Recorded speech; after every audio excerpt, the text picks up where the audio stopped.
दोस्तों नमस्कार, स्वागत है आप सभी का भारतीय एजुकेशन पॉइंट में।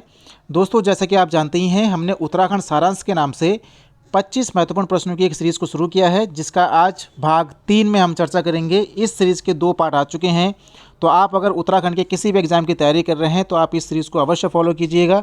यहाँ पर आपका एक रिविज़न और स्व मूल्यांकन आप अपना कर पाएंगे, तो इस सीरीज़ को अवश्य फॉलो करिएगा और इस वीडियो को अंत तक देखिए।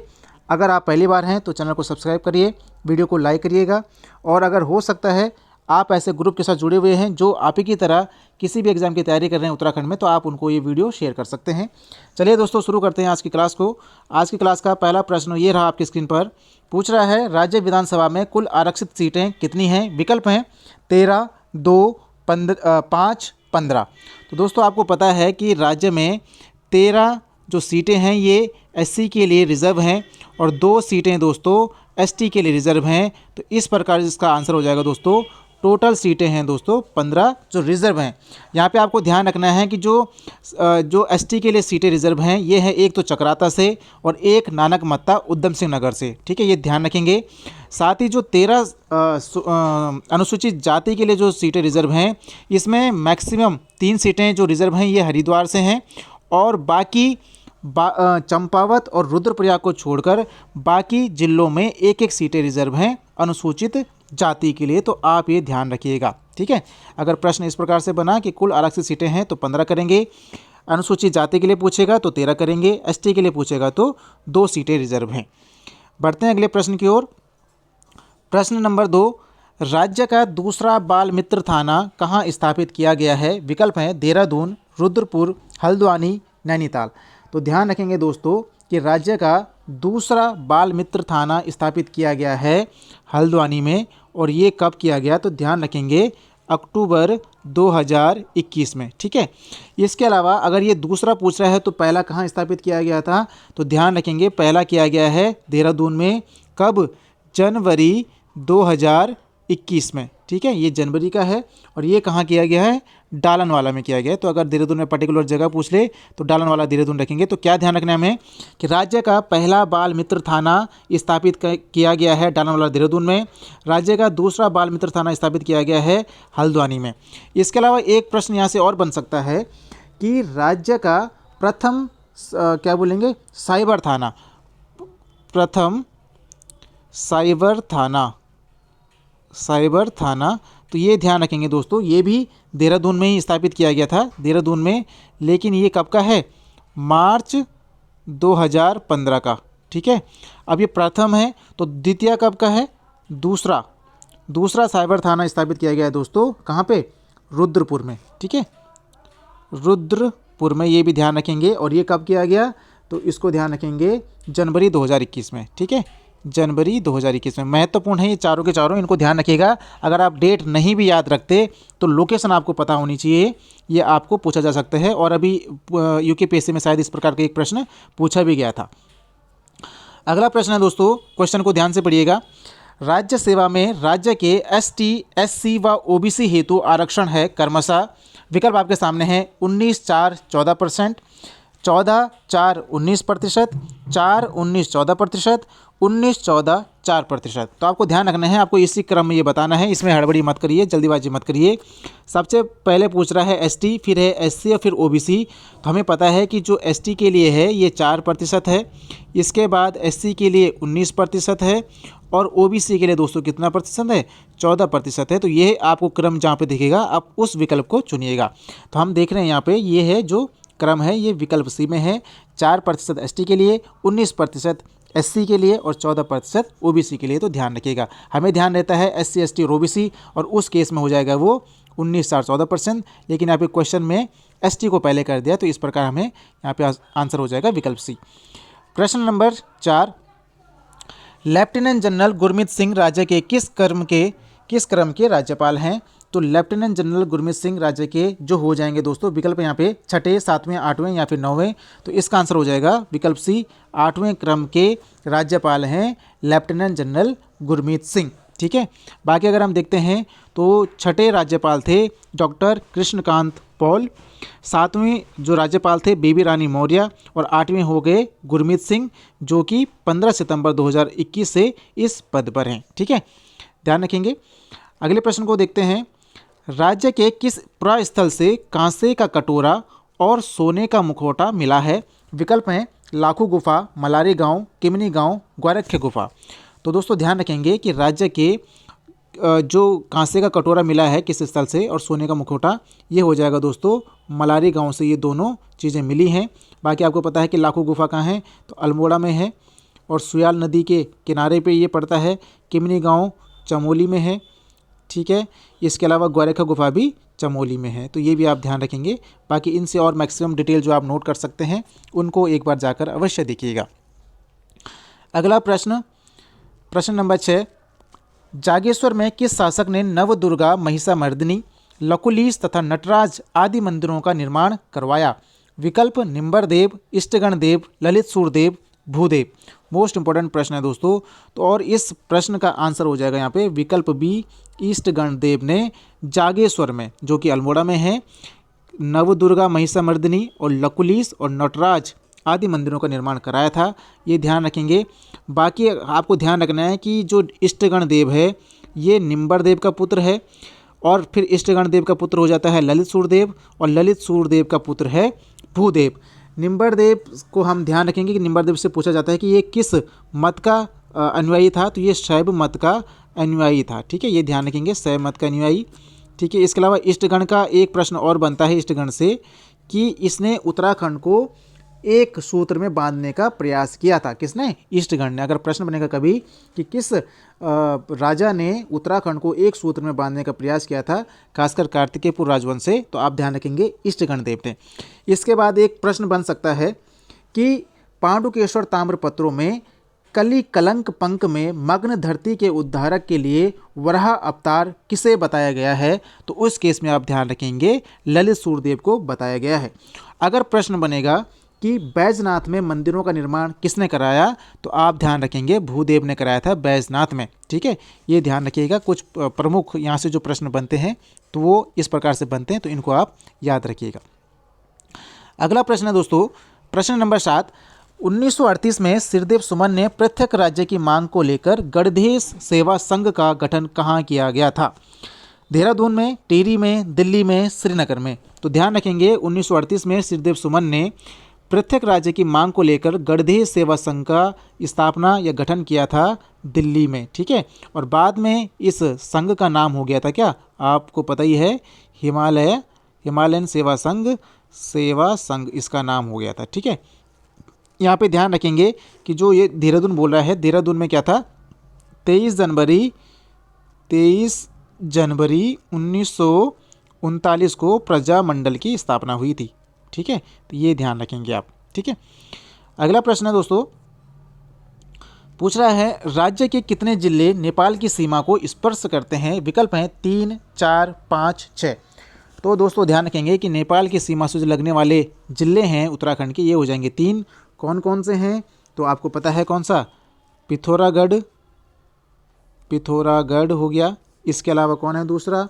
चंपावत और यूएस नगर। ठीक है, अगर प्रश्न बनेगा कि तिब्बत से लगने वाले ज़िले कितने हैं, तो तिब्बत से भी दोस्तों 3 ही हैं। और कौन है तीनों? एसीपी, यानी कि कौन कौन सा हो गया? एसीपी नहीं होगा, ये यूसीपी हो जाएगा।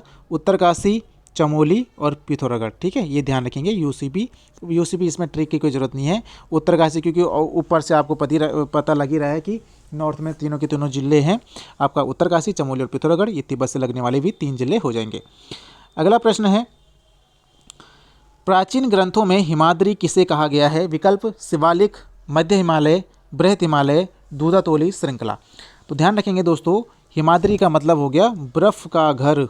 ठीक है, बर्फ़ का घर भी इसको बोल सकते हैं। अगर ऐसा प्रश्न बन जाए कि प्राचीन ग्रंथों में क्या हिमाद्री किसे कहा गया है, तो आप ध्यान रखेंगे बृहत हिमालय को कहा गया है हिमाद्री।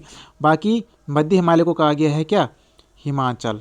ठीक है, हिमाचल हो गया क्या यहाँ पे मध्य हिमालय। शिवालिक को कहा गया है हिमालय का पाद। पाद का मतलब पैर, हिमाचल का मतलब आंचल हो गया मध्य में, और सबसे ऊपर हो गया हिमाद्री। ठीक है, ध्यान रखेंगे, इस प्रकार से प्रश्न बनता है।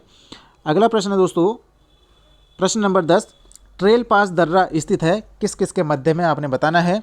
चमोली पिथौरागढ़, पिथौरागढ़ तिब्बत, बागेश्वर चमोली, पिथौरागढ़ बागेश्वर।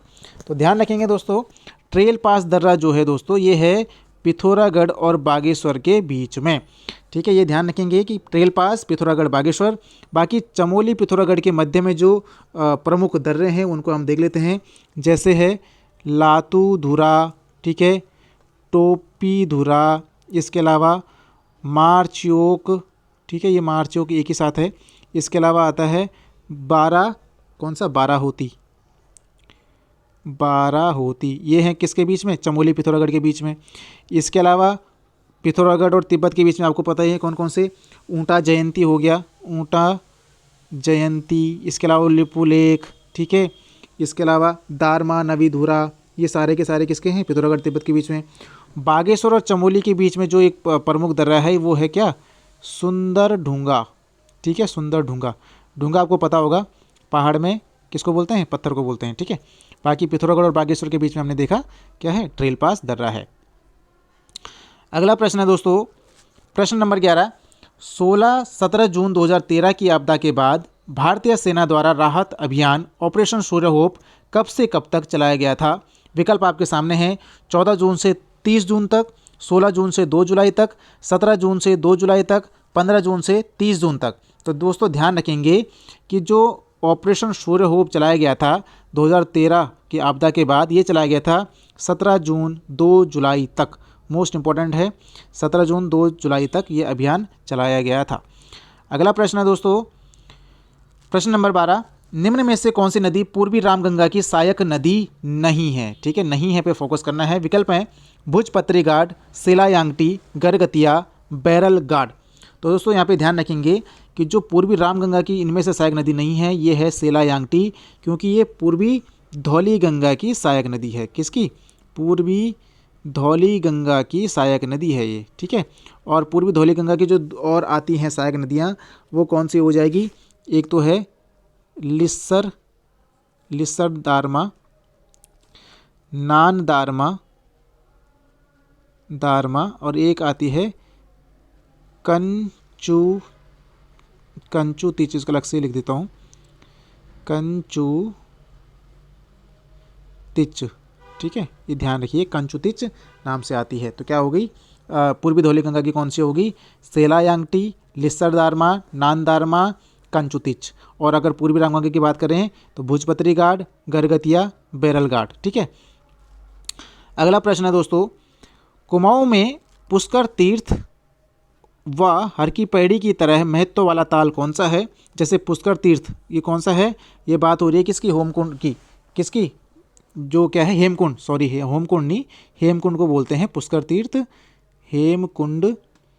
और हर की पैड़ी आपको पता है कि हरिद्वार में है। तो इसके महत्व वाला ताल कुमाऊं में कौन सा है। विकल्प हैं भीमताल, नैनीताल, सात ताल, नौ कुचिया ताल।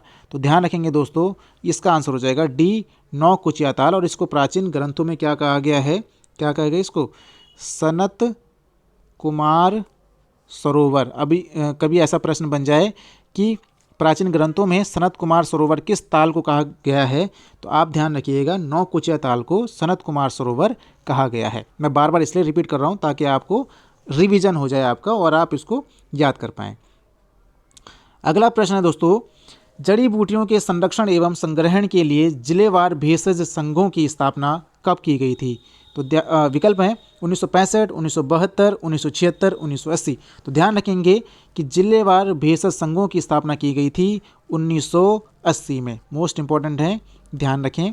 और इसमें और चीज़ एक ध्यान रखने वाली बात है, क्या बात है कि जो क्या बोलेंगे इसमें कि जड़ी बूटियों के संग्रहण का कार्य सर्वप्रथम सहकारिता विभाग द्वारा किया गया था। तो ध्यान रखेंगे, अगर इस प्रकार से प्रश्न बना कि जड़ी बूटियों के संग्रहण का कार्य सर्वप्रथम सहकारिता विभाग द्वारा किया गया, तो तब हो जाएगा 1972। और अगर ये पूछा जाए कि जड़ी बूटियों के संरक्षण एवं संग्रहण के लिए जिलेवार भेषज संघों की स्थापना कब की गई, तो उस केस में हो जाएगा 1980। ठीक है, अगला प्रश्न है दोस्तों, प्रश्न नंबर 15, आसन वेटलैंड एंड कंजर्वेशन रिजर्व को रामसर साइट में कब घोषित किया गया था, या रामसर साइट कब घोषित किया गया? विकल्प हैं अक्टूबर 2019, अक्टूबर 2020, अक्टूबर 2021, अक्टूबर 2018। मुझे पता है ये सभी को पता रहता है, लेकिन जब इस प्रकार से ऑप्शन हमारे सामने आते हैं तो वहाँ पे हम कंफ्यूज हो जाते हैं कि ये 20 में हुआ होगा, 21 में, 19 में। यहाँ पे 19 और 18 तो मुझे लगता है कि सभी ने एलिमिनेट कर दिया होगा, लेकिन 20-21 में कन्फ्यूजन बना रहेगा।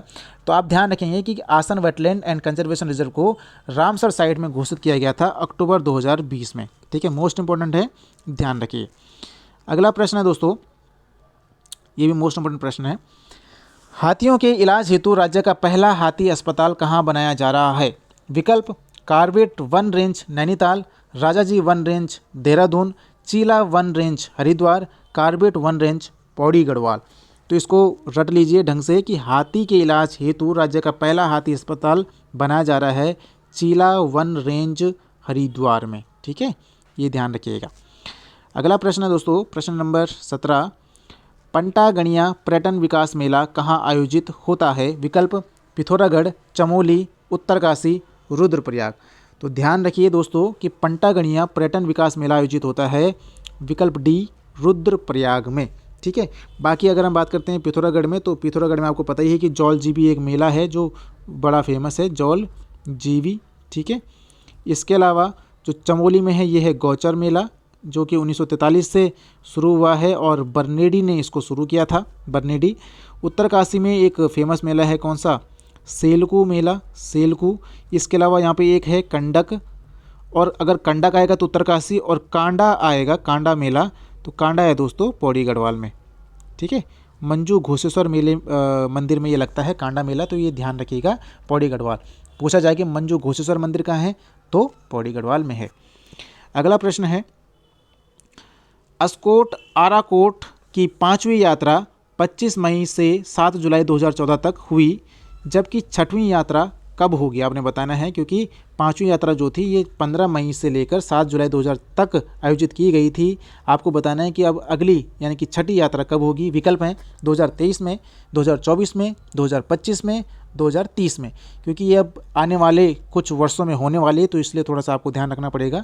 अस्कोट आराकोट यात्रा तो दोस्तों ये होने वाली है, विकल्प बी, 2024 में आयोजित होगी, ध्यान रखेंगे। आपको ध्यान रखना है कि इस यात्रा का जो शुभारंभ है ये 1974 से पहाड़ संस्था द्वारा प्रत्येक 10 वर्ष के अंतराल पर आयोजित की जाती है, और यह यात्रा लगभग 1150 किलोमीटर की है, जो कि लगभग 45 दिन तक चलती है। तो क्या चीज़ रखनी है, एक तो इसकी शुरुआत हुई है 1974 में, दूसरा शुरुआत करने वाला कौन है, तो पहाड़ संस्था है, पहाड़ संस्था द्वारा ये चलती है। अगर इसकी दूरी पूछ ले तो लगभग 1150 किलोमीटर की ये यात्रा है। ठीक है, और अगर दिन पूछ ले तो लगभग 45 दिन की ये यात्रा होती है। तो ये कुछ महत्वपूर्ण फैक्ट हैं इससे। ठीक है, और पहाड़ संस्था कहाँ है, तो पहाड़ संस्था है नैनीताल में, ये भी ध्यान रखेंगे। इसके अलावा ये अस्कोट और आराकोट बोल रहा है, तो अस्कोट तो है पिथौरागढ़ में और आराकोट है उत्तरकाशी में, तो ये आप ध्यान रखिएगा। ठीक है, अगला प्रश्न है दोस्तों, टिहरी डैम का आधिकारिक नाम क्या है? विकल्प हिमालयन बांध, सुमन सागर, स्वामी राम तीर्थ सागर, स्वामी राम तीर्थ सुमन सागर। तो आप फटाफट से इसका आंसर करिए, और इसका सही आंसर हो जाएगा विकल्प सी, स्वामी राम तीर्थ सागर जो है टिहरी बांध का एक आधिकारिक नाम है। और सुमन सागर की अगर बात आएगी तो सुमन सागर है दोस्तों इसका स्थानीय नाम। ठीक है, अगर पूछ ले कि टिहरी बांध का स्थानीय नाम क्या है, तो ये हो जाएगा, क्या हो जाएगा, तो इसका आधिकारिक नाम हो जाएगा दोस्तों स्वामी राम तीर्थ सागर। स्थानीय नाम पूछेगा तो सुमन सागर, ध्यान रखेंगे। अगला प्रश्न है दोस्तों, राज्य में 2 सैनिक स्कूल प्रस्तावित हैं। ठीक है, राज्य में 2 सैनिक स्कूल बनने प्रस्तावित हैं, जिनमें से एक बनेगा देहरादून में और तथा दूसरा प्रस्तावित है कहाँ, ये आपने बताना है कि राज्य में 2 सैनिक स्कूल प्रस्तावित हैं, जिनमें से बनेगा एक देहरादून में, दूसरा कहाँ बनेगा। उसके विकल्प हैं हल्द्वानी में, रानीखेत, रुड़की, रुद्रपुर। तो क्योंकि ये करंट का ही क्वेश्चन है तो पूछ सकता है आपसे, तो आप इसके लिए तैयार रहेंगे, याद करके रखेंगे। तो दूसरा बनेगा दोस्तों रुद्रपुर में बनाने की संभावना है या प्रस्तावित है बनना, एक देहरादून में और एक रुद्रपुर में। आपको एक पता है कि राज्य का जो एक पहला जो सैनिक स्कूल है वो कहाँ है, घोड़ाखाल में है, घोड़ाखाल। और घोड़ाखाल कहाँ है, घोड़ाखाल है दोस्तों नैनीताल में। ठीक है, और ये कब बना था? तो ये बना है 1966 में। ठीक है, ये भी आप ध्यान रखेंगे। अगला प्रश्न है दोस्तों, इसमें आपने बताना है, युग्म है यहाँ पे, आपने बताना है कि सुमेलित नहीं है। विकल्प उत्तराखंड बोली भाषा संस्थान गैरसैंण चमोली, उत्तराखंड भाषा संस्थान देहरादून, राजकीय विधि college Gopeshwar, Himalayan chambers of commerce and industries Nainital. तो फटाफट से इसका आंसर करिए और इसका सही आंसर हो जाएगा यहाँ पे, यानी कि जो सुमेलित नहीं है ये है विकल्प ए, उत्तराखंड बोली भाषा संस्थान गैरसैंण में नहीं है दोस्तों, ये है कहाँ? गौचर में। ठीक है, गौचर में ये स्थापित है और कब का है? 2016 का ये, तो ये ध्यान रखेंगे। बाकी के सही है यहाँ पे, उत्तराखंड भाषा संस्थान देहरादून में है, राजकीय विधि कॉलेज गोपेश्वर में है, Himalayan chambers of commerce and industries Nainital में है। ठीक है, अगला प्रश्न है दोस्तों आपके सामने, प्रश्न नंबर 22, निम्न पद्म विभूषण प्राप्तकर्ता एवं प्राप्ति वर्ष में सुमेलित नहीं है। ठीक है, विकल्प डॉक्टर घनानंद पांडे विज्ञान में 1968, भैरव दत्त पांडे प्रशासनिक सेवा 2000, सुंदरलाल बहुगुणा पर्यावरण 2009, जनरल बिपिन रावत असाधारण सेवा 2022। तो उम्मीद करता हूँ आपने इसका सही कर दिया होगा। तो जो भी लोग इसका विकल्प डी कर रहे हैं उनका गलत हो जाएगा। इसका जो सुमेलित नहीं है ये है ए, ये जो 1968 है ये 68 नहीं है बल्कि 1969 है, ध्यान रखेंगे। ठीक है, बाकी सबके सब करेक्ट हैं। भैरवदत्त पांडे को मिला है 2000 में प्रशासनिक सेवा के लिए, सुंदरलाल बहुगुणा को पर्यावरण में 2009 में, और जनरल बिपिन रावत लेटेस्ट में है, तो ध्यान रखिएगा 2022 में इनको मिला है असाधारण सेवा के लिए। ठीक है, बढ़ते हैं अगले प्रश्न की ओर। प्रश्न नंबर 23, देश व प्रदेश का प्रथम रामायण वाटिका किस जिले में विकसित किया गया है? विकल्प हल्द्वानी, अल्मोड़ा, रानीखेत, नैनीताल। तो मुझे उम्मीद करता हूँ सभी ने इसका आंसर कर दिया होगा। तो जो भी लोग इसका ए कर रहे हैं उनका इनकरेक्ट हो जाएगा, क्योंकि यहाँ पे पूछ रहा है क्या, किस जिले में विकसित किया गया है? हल्द्वानी में ही किया गया है, लेकिन प्रश्न में जिला पूछा है तो उस केस में इसका आंसर हो जाएगा विकल्प डी, क्योंकि नैनीताल में ही आता है हल्द्वानी। तो अगर कभी डिस्ट्रिक्ट ना पूछे कि देश और प्रदेश का प्रथम रामायण वाटिका कहाँ स्थापित किया गया है, तो हल्द्वानी में किया गया है। और हल्द्वानी कहाँ है? तो नैनीताल जिले में हल्द्वानी पड़ता है। अगला प्रश्न आपके सामने, उत्तराखंड की महिलाओं का प्रसिद्ध परंपरागत आभूषण तिलहरी पहना जाता है कहाँ? विकल्प नाक में, पैर में, गले में, सिर में। मोस्ट इंपॉर्टेंट है, ध्यान से करिए। तो इसका सही आंसर हो जाएगा तिलहरी पहना जाता है दोस्तों, गले में पहना जाता है तिलहरी। ये कई बार पूछा जाने वाला प्रश्न है। दोस्तों आप अगर यहाँ तक पहुँच गए हैं तो चैनल को अवश्य सब्सक्राइब करिए, वीडियो को लाइक अवश्य करिएगा, क्योंकि अंत में आदमी भूल जाता है। और साथ ही अगर आपको इस सीरीज से जुड़ना है और आपको लगता है कि अगर आप उत्तराखंड की तैयारी कर रहे हैं और आप इस चैनल पर आकर अपना रिवीजन और साथ में एक्स्ट्रा फैक्ट आप याद कर पाएंगे, तो चैनल के साथ अवश्य जुड़िएगा, साथ ही अपने साथियों को भी जोड़ने की कोशिश करिएगा। आज के अगले प्रश्न को देखते हैं। आज का अंतिम प्रश्न, निम्न में कौन सी पुस्तक यशवंत कटोच की नहीं है? ठीक है, विकल्प हैं कुमाऊं की चित्रकला, मध्य हिमालय की कला, उत्तराखंड संस्कृति, मध्य हिमालय का पुरातत्व। तो मुझे पता है कि यशवंत कटोच और यशोधर मटवाल में हमेशा कन्फ्यूजन रहता है, तो यहाँ पे आपको थोड़ा सा दिक्कत हो रही होगी, लेकिन इसका जो सही आंसर हो जाएगा, निम्न में से जो यशवंत कटोच की पुस्तक नहीं है ये है कुमाऊं की चित्रकला। ठीक है, ये किसकी पुस्तक है? ये है यशोधर मटवाल की। ठीक है, ये ध्यान रखेंगे, ये यशोधर मटवाल की पुस्तक है। कौन? कुमाऊं की चित्रकला। इसके अलावा ये तीनों की तीनों हैं यशवंत कटोच की, और इनके साथ में एक कौन सी है? उत्तराखंड का नवीन इतिहास। तो ये भी यशवंत कटोच जी की है। तो चारों पुस्तकों को आप एक साथ ध्यान रखिए, मध्य हिमालय की कला और मध्य हिमालय का पुरातत्व। ठीक है, एक ही जैसा लग रहा है, उत्तराखंड संस्कृति और साथ में उत्तराखंड का नवीन इतिहास। ठीक है, बाकी ये भी फेमस पुस्तक है कुमाऊं की चित्रकला, तो ये यशोधर मटवाल जी की हो जाएगी। दोस्तों आज के 25 प्रश्न यहाँ पे समाप्त होते हैं, और आपके लिए कमेंट करने के लिए प्रश्न है। कमेंट दोस्तों अवश्य करिएगा, बहुत अच्छा लगता है जब आप लोग कमेंट करते हैं, एक अपनापन सा लगता है और लगता है कि मैं कुछ जो काम कर रहा हूँ वो आप लोगों को पसंद आ रहा है, और फिर और मोटिवेशन मिलती है और जुझारूपन से काम करने की, और यही चीज़ आपको आगे बढ़ाती है। बाकी ये प्रश्न हमने कल की वीडियो में डिस्कस किया है, तो जिन भी लोगों ने इसको देखा होगा तो आप अवश्य ही इसको कमेंट करिए, और जिन लोगों ने कल की या इससे पहले वाली वीडियो नहीं देखी है तो उनको भी आप अवश्य देखिए। मैं उसका जो लिंक है वो डिस्क्रिप्शन में डाल दूंगा। पूछ रहा है दोस्तों, राज्य में राष्ट्रीय खाद्य सुरक्षा कानून लागू कब हुआ? विकल्प हैं 2013, 2014, 2015, 2017। ठीक है, इसमें दो चीज़ें आपको ध्यान रखनी है कि राज्य में बाद में हुआ है, पहले सेंटर में हो गया था। तो अगर आपको सेंटर में पता है कि सेंटर में कब लागू हुआ, तो कब अधिसूचित हुआ, तब वो भी आप कमेंट करिएगा। बाकी पढ़ते रहिए, मोटिवेट रहिए और अपना समर्थन देते रहिए।